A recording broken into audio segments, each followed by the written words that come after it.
Ljudi se okupljaju i udružuju iz raznih razloga. Sport, numizmatika, stripovi, rock'n'roll band, skupljanje leptira, religija, grupni seks. Možete li povjerovati da se neki ljudi udružuju da bi vladali svijetom? Takav je navodno slučaj sa veselom družbom Bilderberg. Ime su dobili po nizozemskom hotelu u kojem su se prvi put sastali 1954. godine. Članovi kraljevskih obitelji, političari, utjecajni poslovni ljudi, članovi obavještajnih zajednica skupili su se da bi se dogovorili oko dugoročnih strateških interesa između SAD-a i zapadne Europe.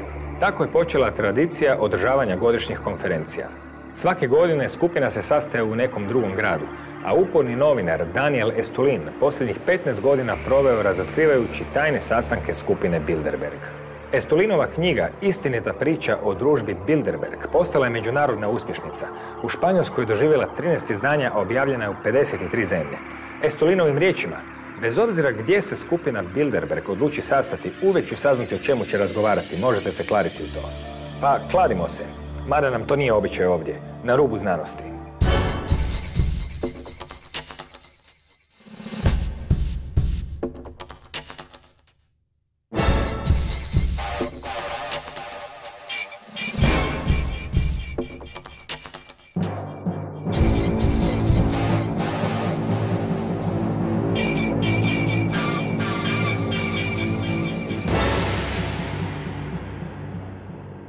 Pozdrav svima. Daniel Estulin je istraživački novinar i autor knjige Istinita priča o družbi Bilderberg. Pa čujmo što je u Bilderbergzima iznjedrio u 15 godina istraživanja. Dobar dan. Good evening. Thank you. First of all, thank you very much. It's an honor for me to be on your program. Jeste li istraživački novinar ili ste i nešto više s obzirom na zaleđe koje nam može omogućiti da vidimo na koji način istražujete Bilderberge? Well, in fact, I'm not an investigative journalist. Investigative journalists are journalists. They go to school, they study their art, and then they apply it. My background is in military counterintelligence. Gdje ste radili i u kojoj službi i kada? I've worked for 12 years with the Russian counterintelligence, and I left it about 5 years ago to join this other organization called Meta Groups. It's a group of people in and out of intelligence and counterintelligence services who are actually working together across the world to stop the Bilderbergers and their cohorts from actually exercising their plans. Uprkos tome što su Bilderberzi našli svoj put i do novina i do knjiga, mnogi ljudi još uvijek se prvi put sreću s tim pojmom. Objasnite nam tko ili što je skupina Bilderberg, zašto se zove Bilderberg, od kada postoji pod tim imenom. Well, you know, in the world of international finance, there are those who steer the events and those who react to the events. And while the latter, they're better known, they're greater in numbers, the true power rests to the form. These are the people you never see in the media. And the very center of this a giant global conspiracy sits a group called themselves the Bilderberger Society Organizations or Club. What they are is an aristocracy of purpose between North American and European elites on the best ways to rule the planet. Da li su Bilderberzi tek jedna od grupa koje umreženi kontroliraju svijetom ili su možda oni glavna grupa?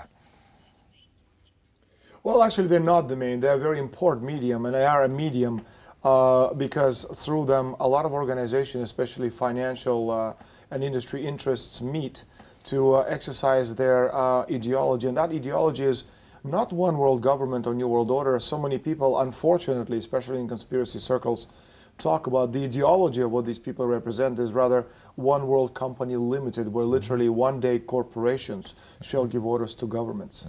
Koje biste još grupe spomenuli uz Bilderberge kao važne u toj agendi?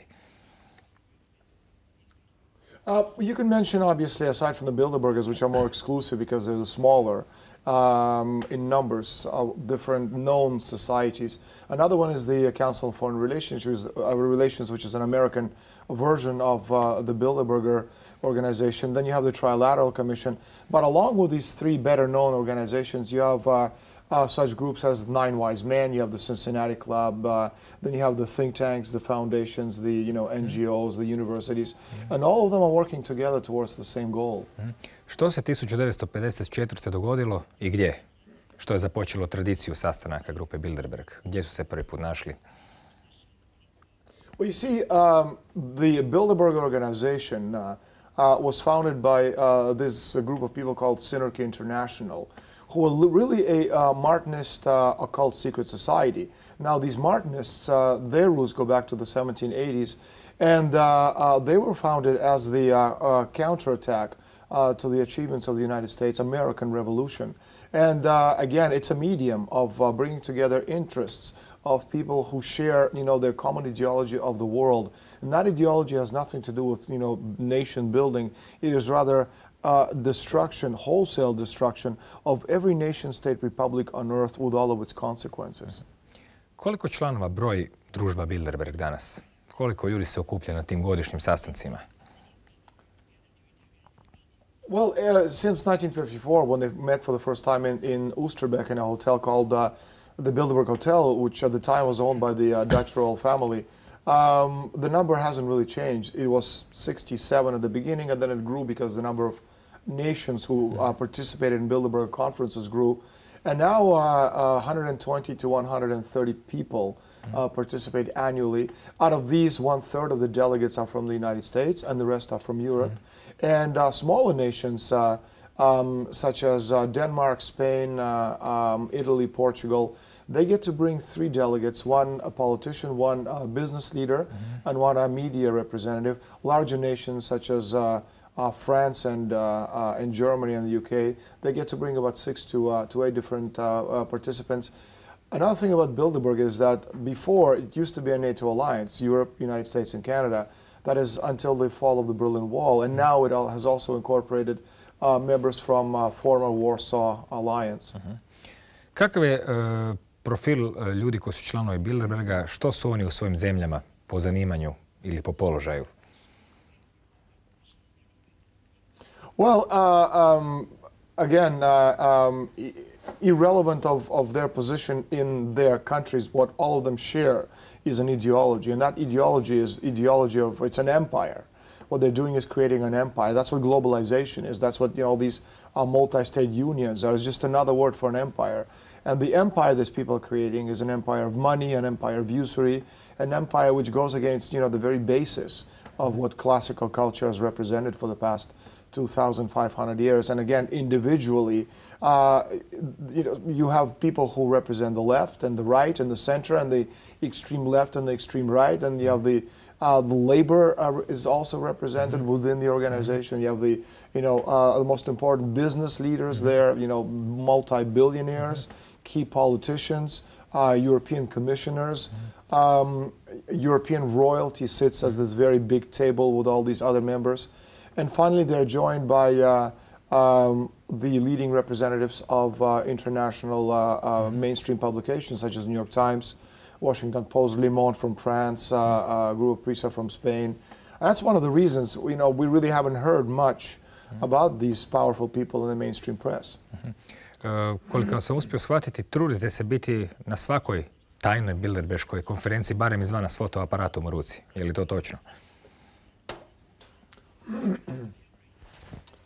Well, it's. I wish it was, and present is stretching it a little bit, in a sense that yes, I always know where these people meet, but unfortunately, I'm never allowed in, and I do mean unfortunately because I would like to find out, firsthand. We do have excellent sources within Bilderberg organization, and not one but several, and which is how we always know what these people are talking about. And if you go back over the last 10 years, my predictions over the past 10 years, some of them 5, 6, 7 years in advance, were remarkably accurate, as so many alternative publications have admitted, such as, for example, in 2002 when the Bilderbergs met in the United States. Not only did they decide on the exact date of the war in Iraq, but they also decided to push the oil price up from $18 a barrel to something like $100 a barrel by the end of 2007. And you know what? It hit 100 on the 2nd of January 2008, so that was a pretty good prediction. Možete li dati još neke primjere stvari koje su dogovorene na sastancima grupe Bilderberg, a potom su nas, običnu populaciju, zatekli kao iznenađenje koju godinu dana kasnije? Well, another thing is in 2005, they discussed pushing the oil price from $100 a barrel to 150 by middle of 2008, and it hit 147.5 in July, August 2008. Also in 2005, in a meeting in Germany, they talked about pushing the gold price from $300 to $1,000, and of course it went up to $1,000 an ounce. In 2006, when they met in Canada, they talked about not so much orchestrating, but the fact that they couldn't prevent the complete and utter meltdown of the housing market in the United States and in many different countries in Europe, and amongst them Spain. And as we saw, this is exactly what happened. And going back to the 1990s, in 1996, the war in Kosovo was discussed, and of course that took place 3 years later. And in 1992, for the first time when they met in Evian in France, they talked about the need for creating the United Nations Army. And 14 years later, aside from the fact that we already have a rapid reaction force in Europe, which is your de facto European army, 14 years later, that is in 2006, when they met in Canada on the outskirts of Ottawa, suddenly the United Nations Army became the key issue, not only for the Canadian politicians, but also in the mainstream Canadian press. Na koji način grupa Bilderberg provodi svoje odluke prema bazi, znači prema dolje, prema političarima u zemljama koje nemaju svog Bilderberga, da tako kažem, ili u drugim institucijama? Naravno, nisu svi uključeni u Bilderberge, pa ipak treba obaviti neki posao za njih. Well, that's a thank you. That's a very good question, and unfortunately, not too many people ask me this question. What's one of the reasons? Excuse me. One of the reasons people have a hard time believing in secret societies controlling the world is that there is a Cartesian fantasy world system where they literally believe that one person, a very small group of people, control the world, instead of understanding it as a dynamic social processes against, the historical, especially when you put it in historical context of social political events over the past 1,000 years. So no, there's no one bad guy who tells everybody else what to do. Yes, it's a socio-historical concept. But what's interesting about these people is that there's no one who is leading the group. You have a president, who is in this case right now Etienne d'Avignon, but he's not the decision maker. But for example, in January you have Davos Economic Forum. In February, March, the Council on Foreign Relations, they have their annual meeting. Then in April, the Trilateral Commission, they have their annual meeting. In May, June, Bilderbergers meet. In September, International Monetary Fund of the World Bank, they have their annual meeting. In October, Trilateral Commission Asia have their regional meeting. In November, Trilateral Commission Europe, they meet. And in December, Trilateral Commission Americas, they have their regional meeting. But there's nobody leading these discussions. But the decisions reached in one get passed on to the other, and before you know it, they become the key points in regional elections, then national elections, then international elections. Then becomes a key issue to be discussed in European Parliament and the United Nations. And before you know it, every mass media publication is saying, now what are we going to do to stop genocide in Yugoslavia? What are we going to do about all these poor people being killed in Afghanistan? We have to bring democracy to Afghanistan. And that's really how it works. As an example, I just gave you, in 1992 they met and discussed for the first time the issue of the United Nations Army in Evian in France. And then in 1995, taking advantage of the war in ex-Yugoslavia, it became a key issue in national elections in Spain, where suddenly, the mainstream Spanish press, led by El País, which is a Bilderberger publication, was saying that, there's a need to create a force that could fight, the bad Serbs, so that they wouldn't kill the good people of, all these other former Yugoslav provinces. And then in 1996, it became again an issue in the European elections. In 1998, just when the war was getting underway, 1998-99 in Kosovo, again it became a key issue in elections in France, in England, in Holland, in Denmark, and in Sweden. And then in 2001, BBC, which is the main Bilderberger organ in the world, it had a very important article where they're literally talking about the need to create the rapid reaction force and saying just how necessary that is for the stability of Europe. And then, as I said again, in 2006, Bilderbergers met in Ottawa. And 2 days after the meeting ended, it was on the front page of every Canadian publication controlled, which is obviously mainstream publications controlled by Bilderbergers, where it wasn't Bilderberg, but actually United Nations, according to the publications, who came up with the idea of the need to create the United Nations Army. And again, they take their time, but they certainly understand that it's a long process, especially, again, if you put it in historical context and not just look at it as a conspiracy of Cartesian one-person conspiracy. Može li se reći da je Europska unija projekt Bilderberga? Well, of course, as a matter of fact, not only can we say it, but they themselves have admitted it, so that's no longer in question. They released Etienne Davignon, the president of the Bilderbergers, talked a few months ago about the fact that, yes, the idea for the European Union was first, second, and mostly discussed at Bilderberg conference, and he was very proud of the fact that Bilderberg organization worked together to create what he believes to be such an important group or pan-European Union for world's peace. S obzirom na sve što se od vas može čuti od Bilderbergima, teško je zamisliti da su Europsku uniju zamislili kao demokratski raj, kako se predstavlja često puta u medijima, kao nešto bolje od onog što zemlje koje još nisu ušle imaju. Što oni zapravo žele postići Europskom unijom? Kakva je njena struktura? Može li se govoriti o nekakvoj vrsti prikrivene diktature ili čak otvorene, kao što neki tvrde? Well, you just hit right on the right word. Any kind of globalization is an empire, and any kind of an empire is a dictatorship. And theirs is an empire of money. And in the end, their plan hasn't changed at all over the past 1,000 years. What's today called the Bilderberg Group or the Bilderberg Organization or Society, 800 years ago was called the Venetian Black Nobility.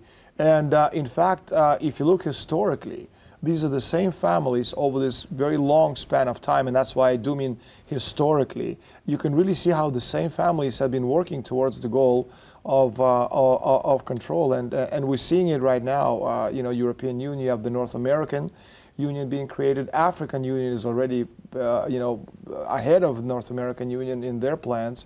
And now you have the Asians gathering together under one roof as well.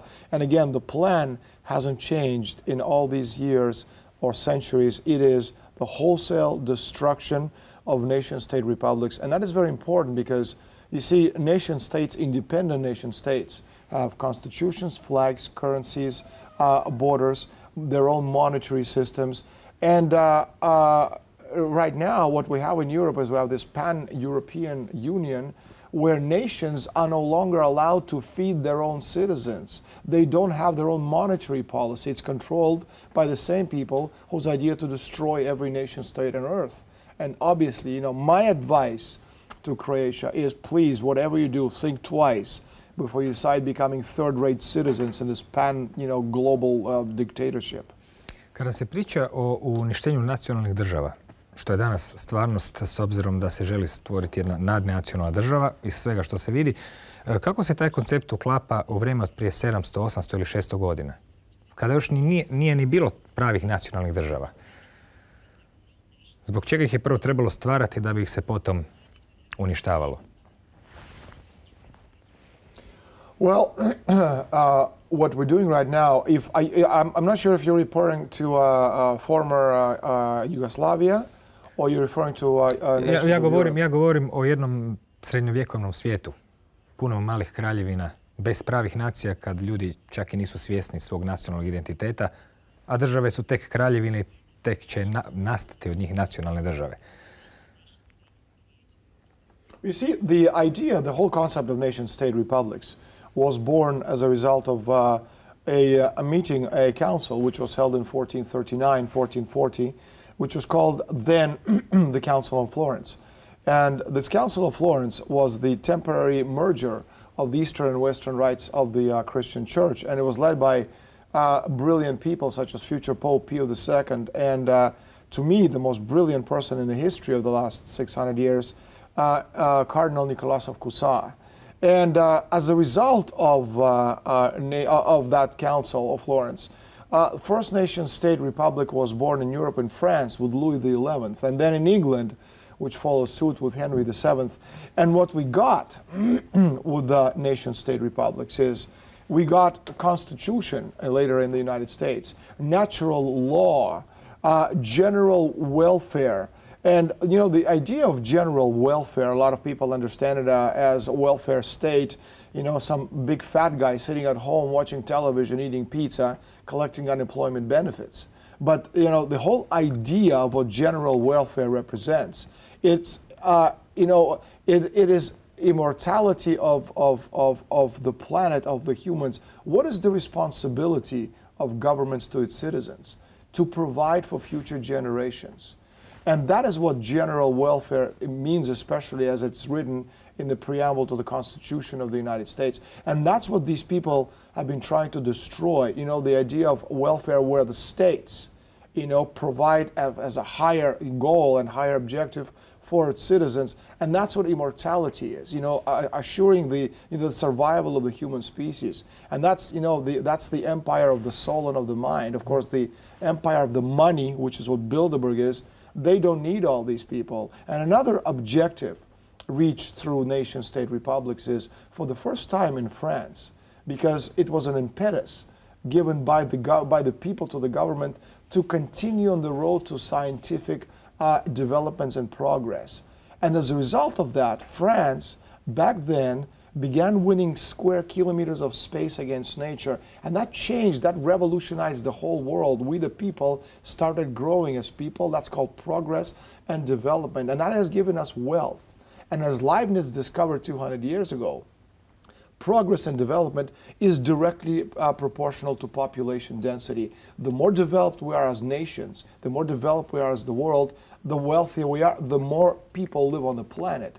And of course, the empire of the money doesn't need all these people. So they need to destroy nation states. They need to destroy, you know, the world economic system, because this is the only way they can drag us back, as you said, you know, to the feudal age where you and I and our children and our children's children worked the land, died, and their children worked the land for a very small group of people who controlled everything else. Kad bi Bilderberzi htjeli vladati svijetom kroz Svjetsku banku, to ne bi bilo ni pola problema. Međutim, u zadnjih 30 godina pojavili su se dokumenti koji pokazuju da je jedan od strateških ciljeva smanjenje populacije, smanjenje broja ljudi na svijetu. Mnogi autori su spominjali neke dokumente iz 70. godina. U kojim dokumentima je, znači, otkrivena namjera ili nekakva misao da bi trebalo smanjiti broj ljudi na svijetu i kako se to uopće danas radi, ako je to istina? Well, you know, before modern last 30 years, as you mentioned, you know, Malthus talked about this in his documents. And before that, beginning in the early 1600s, you know, the Venetians, Conti and Sarpi, they talked about it. In fact, you know, Malthus' theory on population is a plagiarized version of, you know, old Venetian black nobility's documents going back 450 years. In modern time, you know, the most famous document which everybody talks about is the 1974 study, population study called Memorandum 200. And in this memorandum, they're talking about reducing the world's population from the year 74 to 1974 to the year 2050 by 3 billion people. And it was the document signed by Kissinger and by Richard Nixon on April 24th, 1974. But again, a lot of normal people, when I say normal, I mean a person who goes to work, wakes up in the morning, goes, you know, works 9 to 5, comes home, you know, watches television, reads an occasional book, and watches a football game. That's a normal person. To explain to this normal person the fact that they want to, you know, reduce population from current level of 6.7 billion to 2 billion people, unless you put it in historical concept against the background of history, you know, people will look at you like you're insane. But again, it makes all the sense in the world because, as I said, you know, previously, Leibniz discovered that population density is proportional to growth. So if we prosper as nations, if we prosper as society, not only are we improving the lifestyles of the people, which is what general welfare is about, our obligation as nations to make sure that we as human race survive, the propagation of the human race, that's what immortality is about. And the empire of the money, they don't want all these people eating up their natural resources. And that's why they need to reduce the world's population, not because it's a whim, but because it's a very historically logical concept, if you look at it from their point of view. Ljudima je, kao što ste rekli, teško prihvatiti ideju da bi neko htio ubiti 4 milijarde ljudi. Međutim, lako je zamisliti nekoga tko je 37. u Njemačkoj ljudima govorio da će postojati tvornice smrti gdje će ljude kamionima i vlakovima dovoditi pod tuševe, ubiti, spaliti i pustiti kroz dimnjak. To bi naravno svima zvučilo fantastično, no to se dogodilo. Kad već spominjemo to, prije 1954. i prije Bilderberga, kakve su bile veze tih ljudi sa onime što se zbivalo u Europi 30. godina i 40-ih? Danas već ima dosta podataka koji pokazuju da je glavni šef CIA bio pobornik nacizma, da su naciste financirali američki industrijalci, ljubitelji eugenike i slično. Čak i neki preci današnjih predsjednika. Kakvu je ulogu ova ista struktura ljudi imala u tom najmračnijem evropskom razdoblju? Jesu li zadovoljni svojim postignućem? I don't know. I don't think they're satisfied. They're certainly not, unhappy. They're much further ahead than I would like to see them ahead, but not nearly as far, towards reaching their objectives as they want. But, again, if you look at it historically, what's today called Bilderbergers, back in the 1920s, they were the synarchy movement of empires. And the synarchy movement of empires, it was an organization led by Nazis who created banks such as Bank Worms in France, who are the main sponsors of Vichy France and of Hitler. So again, these societies and organizations are very, very old, and their intentions haven't changed. They keep morphing from one form to another, but the final objective is the same. And as far as who some of these individuals are, when we talk about Bilderberg, as I said, it's Bilderberg, and you have Trilateral Commission, and you have Council of Foreign Relations working together. You have different NGOs, you have foundations, think tanks. Well, two of the principal foundations going back historically, who played such an important role in what you were describing back in the 1930s in Nazi Germany, were the Alfred P. Sloan and the Sage Foundation. Alfred Sloan was the CEO of General Motors back in 1923, and of course, an ardent Nazi. And both of these organizations, they created the Liberty League in the United States, who in the 1930s tried to depose Franklin Delano Roosevelt, the man who has done so much, for America, the last great president in the United States history. And ironically enough, again, merging the past and the future and the present into one, the same characters who today are the hardcore nucleus of Barack Obama's administration, they have Larry Summers and Peter Orsgaard and Sus Sunstein. All of these people, they all, come out of the Alfred P. Sloan and Sage Foundation, which is a roundtable kind of organization. And all of these people are what they call themselves behavioral economists, which two words, you have to be, insane or on drugs to actually put behavioral and economists together until you understand that what they're doing today is exactly the same kind of, morphing of evil principles back in the 30s of using economy, using behavior, of people to control economic processes. Opisali ste kako to danas rade američki predsjednici, no malo prije ste rekli da je Franklin Delano Roosevelt bio zadnji veliki predsjednik. Nije li on zapravo bio dio tog istog plana s obzirom da je bio upleten i u rješenja takozvane velike depresije, još jedne namjerno stvorene krize? Potom je također imao sklonosti prema ulasku Amerike u rat i slično. Pa mi se čini da on dosta bio, kako bi se to reklo starim jezikom, na liniji tog plana. Što ga čini tako posebnim u odnosu na druge predsjednike? Well, you're absolutely right. The Great Depression wasn't all that great and wasn't really a depression. It was simply a transfer of wealth. And it's something that a lot of people don't understand about how money works. It's not like water where it evaporates and disappears. Money goes from point A to point B. So in the case of Great Depression, somebody lost and somebody gained. When I talk about Roosevelt being a great president, Franklin Delano Roosevelt, I mean, not Teddy Roosevelt. I'm not talking about every one of his actions was an action for the betterment of humanity. I also put it in terms of historical concept where certain decisions were made, and I'm not making excuses for him because, as a matter of fact, I have never voted in my entire life, and I would never do it for anybody ever, here or anywhere else. But when you put it in historical concept, once he became president, he did some wonderful things for America, such as again going back to the idea of national banks. And to the physical economy, which actually gave growth to the United States, which has been destroyed right now, not only in the United States, but everywhere else, which is one of the reasons why society is in such a bad state as it is. And of course, Roosevelt was behind all the information as far as Pearl Harbor is concerned. So again, there's no denying that the man is he's not a saint. Mm-hmm. But again, I think we have to put all that in political context. You have to navigate some pretty treacherous water. And there are certain things you have to do which you certainly don't agree with, and there are certain other things you could do.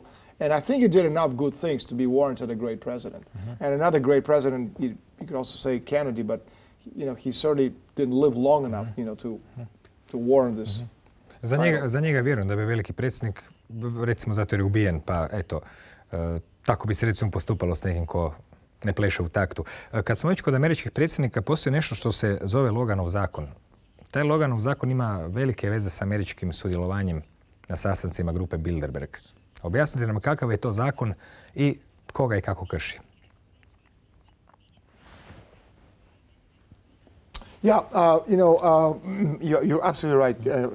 Your previous comment, Kennedy was a great man. Unfortunately, he wasn't there long enough, And as far as Logan Act is concerned, basically what it says is that it's illegal for American businessmen to meet in private with politicians to discuss public policy. And this is exactly what Bilderbergers, all the Bilderberger businessmen have been doing since 1954.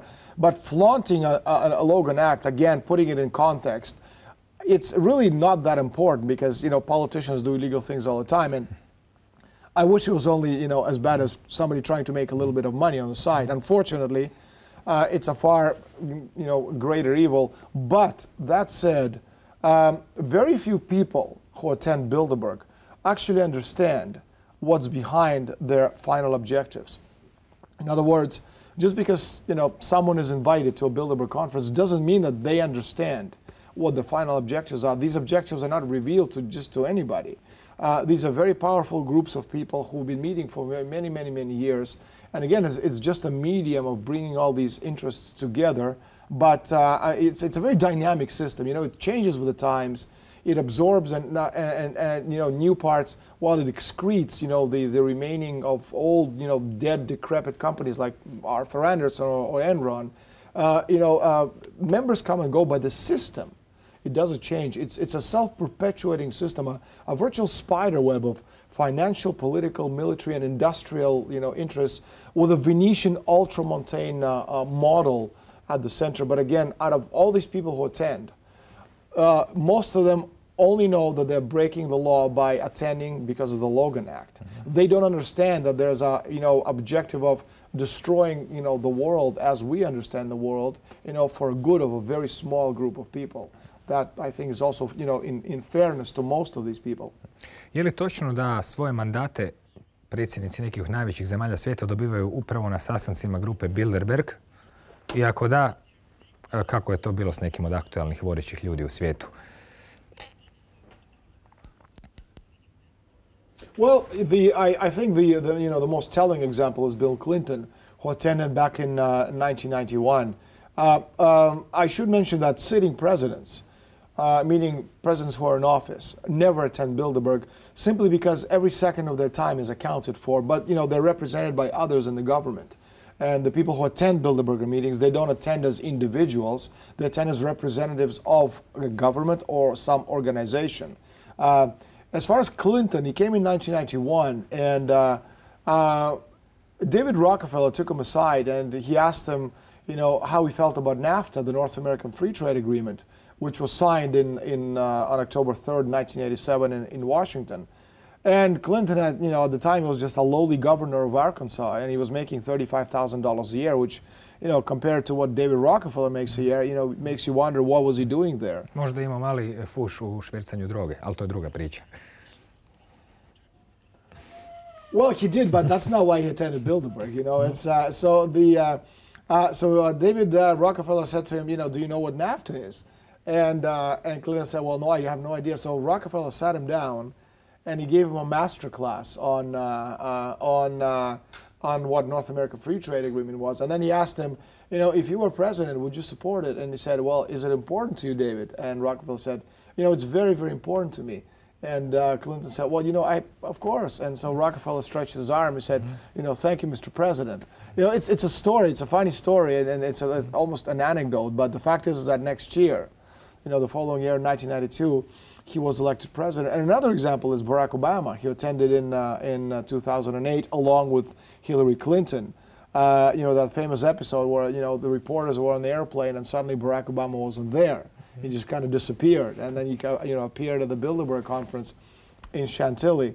And at that meeting, the American delegates told Barack Obama, and again, I know this because our members, you know, who are inside Bilderberg have told us this. And for those who are doubting what I'm saying right now, again, if you look on the internet, my predictions going back years and years. My batting average is almost 100%. And so American delegates told Barack Obama that, you know, the presidency was his to lose. In other words, you play by, you know, do what you're supposed to, say the right things, you know, smile the right time, and, you know, you win the presidency. And they also told Hillary Clinton to stay out of his way. Because, you know, the initial plan of Hillary Clinton was to take over the president, or to take over the Democratic nomination at the Democratic National Convention, and they basically warned her not to even think about it. And so when, you know, after the Democratic National Convention, so many Hillary Clinton supporters were so disappointed because they absolutely were sure that she was going to try to, you know, take it away from him, but she couldn't because there was just, you know, the Bilderbergers have too much dirt on Hillary Clinton. Koji su europski predsjednici dobili svoje poslove na sastancima grupe Bilderberg? Well, you know, it's not such a clear-cut case as in the case of Bill Clinton or Barack Obama. You know, Tony Blair attended, and then several years later he became Prime Minister of England, and Jose Socrates from Portugal attended, and then a year and a half later became, you know, the leader of Portugal. But Angela Merkel. Well, that's true. The case with Merkel is different in a sense that, as a matter of fact, I was the, you know, it was published in Nexus magazine, and I was the only person in the world. There's that famous photograph of Chancellor Gerhard Schroeder entering the Bilderberg conference in Rotterdam in Germany in 2005, which I took from about a kilometer away with a very long lens. And he's shaking hands with Jürgen Tremp, the CEO of Daimler Chrysler. And then there's another photograph where Merkel is coming in as well. But in the case of Merkel, it was just, you know, simply a decision where they felt that it's not that she made a great impression or anything like that. They just felt that, you know, Schroeder was all used up, and they just needed a change, and they all decided to, you know, to get their people to promote Merkel. And they, at the meeting, they were talking about how to get her very boring, because she's boring. She's like a rag, and trying to get this rag to actually look, you know, appetizing. And but she didn't earn it. In the case of, you know, Clinton earned it.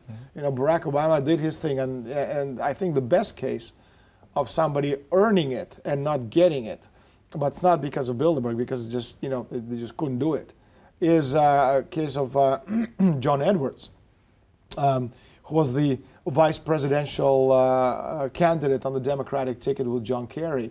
In 2004, he attended the Bilderberg conference in Stresa in Italy, and he gave an absolutely brilliant talk on the state of the labor unions in the United States.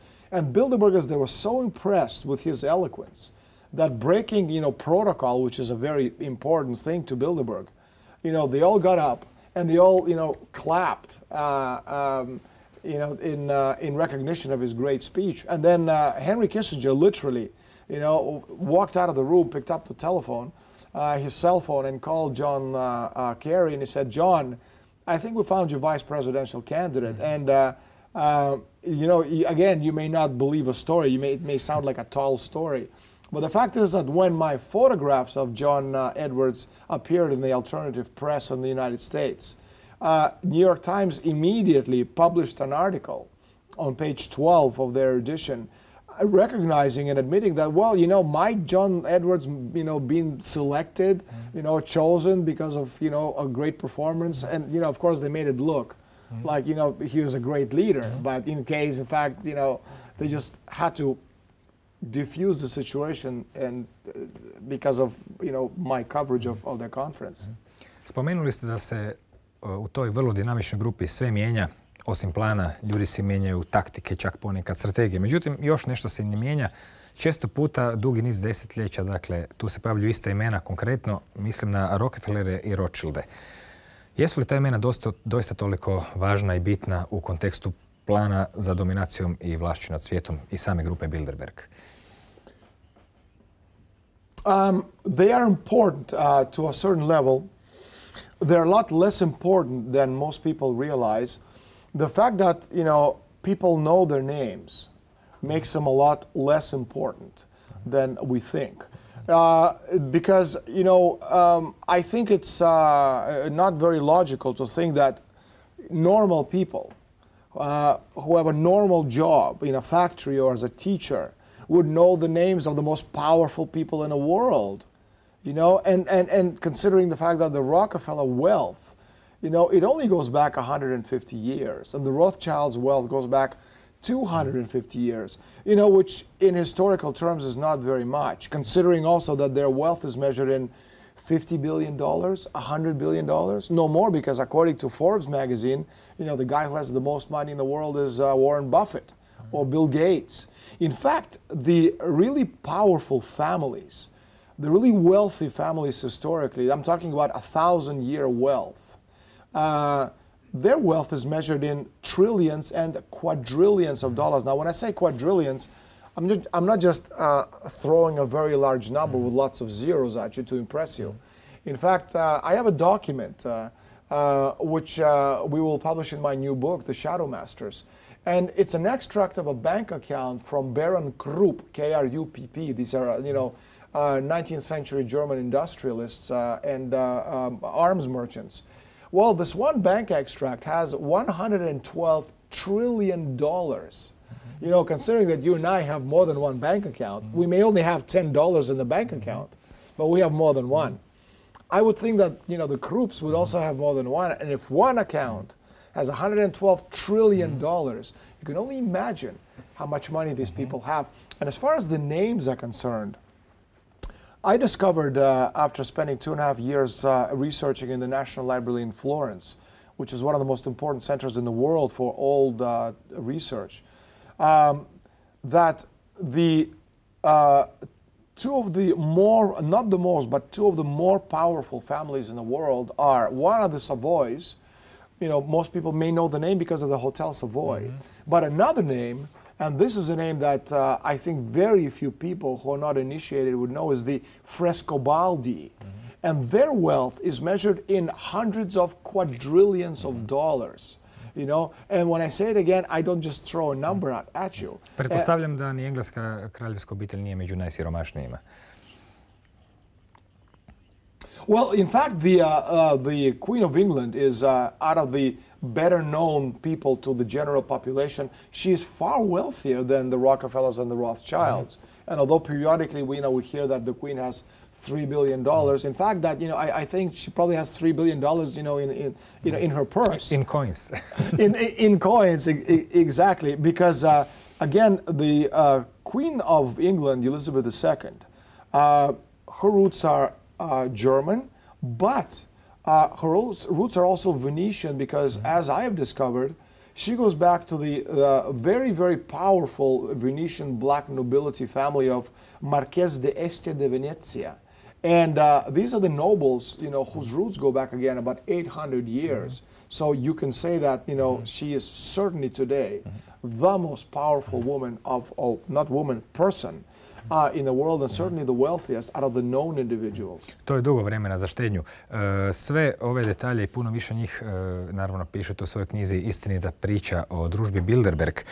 Spomenuli ste malo prije sklonost protokolima i važnost protokola kod Bilderberga. Imaju li ta tajna društva poput Bilderberga svoju okultnu stranu?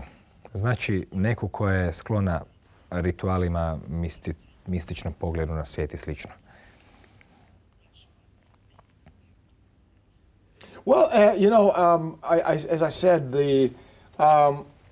the most important of these organizations within Bilderberg and their roots is a Martinist occult secret society, which is going back to the 1780s. That's probably the most important occult society. I don't know what their rituals are, but again, we can trace Bilderberg back to the Martinist cult. We can trace it back to the Venetian black nobility about 800 years ago. But we can also trace it back all the way, to the oracles of Delphi. It's the same people. This fight really hasn't changed in the last 2,500 years. Možemo li ići do Egipta, Sumera? Well, absolutely. That's exactly where that's where I was going, all the way back, to the ancient Egypt, because their rituals are the same. Their ideals are the same. Their vision of things is the same. And you could take any one of the organizations you want within Bilderberg, and they all function on the same ancient principles. And it's a very old fight spanning 2,500 years at least, going back to the Plato and Socrates on the one hand, and Aristotle on the other, and going all the way to the present. So it's a very old fight, and I think I think they've been going at it for such a long time, and unfortunately they're so close, to reaching their goals. But we're not exactly without resources, we the people. Evo za kraj, neću vas pitati gdje se odvijalo nekoliko zadnjih sastanaka grupe Bilderberg, što sigurno znate, niti gdje će se nekoliko budućih odvijati, što možda znate, možda ne, nego bi pitanje bilo ono što ste na početku i rekli. Koji bi bio u konačnici krajnji cilj grupe Bilderberg? Postoji li trenutak u kojem bi oni bili zadovoljni i rekli, evo, postigli smo svoj cilj, sad možemo konačno se nakon 4000 godina opustiti, uživati, popit piće bez straha da će nas mase svrgnuti ili nešto? Čini mi se ta sklonost prema moći pomalo iracionalna, pa me zanima, postoji li tu uopće zaista krajnji cilj kada će sve biti gotovo?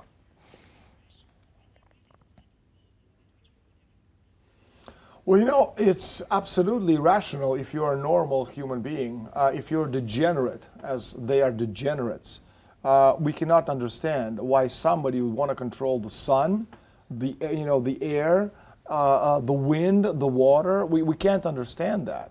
But this is exactly what these people want. They want to be gods on earth.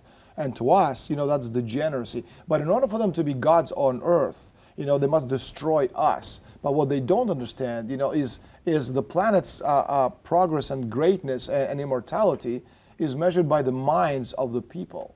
And that's something that they're trying to destroy. And that's one of the only ways that we can lose this is if they can destroy our minds of the people. Because again, this degeneracy of their ultimate goal of total control passes, through people who will allow them to do it.